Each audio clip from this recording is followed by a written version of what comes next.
तर बंडखोरी संदर्भात आणखी एक वक्तव्य सध्या समोर येत असल्याचं पाहायला मिळतंय। तर फडणवीसांची वाट रोखण्यासाठी ही बंडखोरी झाल्याचं यावेळी म्हटलेलं आहे।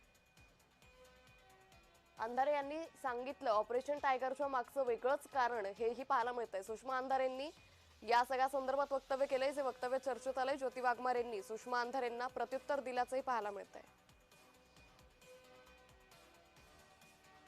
फडणवीसांनी दिल्लीत पोहोचू नये म्हणून फडणवीसांच्याच पक्षाचे दिल्लीतले नेते, विशेषतः शिंदे सेना जन्माला घालणारे, शिंदे सेनेची सरोगेट मदर म्हणून वावरणारे दिल्लीतले नेते, हे फडणवीस दिल्लीला पोहोचू नयेत म्हणून एक लांब सडक स्पीड ब्रेकर टाकण्याच्या तयारीत आहे, अगदी दिल्ली टू दरे।